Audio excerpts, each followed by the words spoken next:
سب سے پہلے آنا ہے ہم نے کروم میں، یہاں پر آ کے سرچ کرنا ہے BZU۔ تو اس کو جب ہم سرچ کریں گے تو اس طرح کو کھل جائے گا۔ تو پہلی لنک پہ کلک کریں، اس کے بعد ایگزامز اینڈ رزلٹ پہ آ جائیں۔ ایگزامز اینڈ رزلٹس پہ کلک کریں گے، اس کے بعد لسٹ کھلے گی، یہاں پہ آنا ہے ہم نے BSc رزلٹ جہاں لکھا ہوا ہے اس پہ کلک کریں، اور اس طرح کا جو ہے ہمارے سامنے ایک پیج کھل جائے گا جہاں پر BSc اگر آپ ہیں تو رزلٹ معلوم کرنا چاہتے ہیں تو اوپر کلک کریں، BCom کے اسٹوڈنٹ ہیں تو پھر BCom پہ آپ کلک کریں۔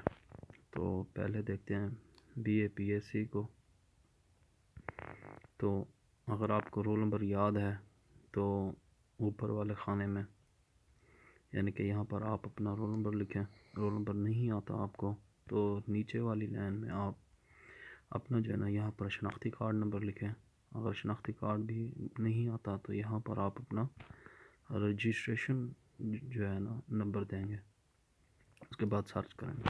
اب BA کا کر لیا تو BCom میں دیکھتے ہیں کہ کیا ہے، تو BCom کا رزلٹ معلوم کرنے کے لیے اس پہ کلک کریں گے۔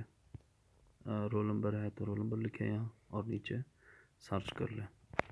تو رزلٹ معلوم کرنے کے لیے ڈسکرپشن میں لنک دے رہا ہوں آپ کی آسانی کے لیے، تو وہاں پر آپ کلک کر کے آسانی کے ساتھ اپنا رزلٹ معلوم کر سکتے ہیں۔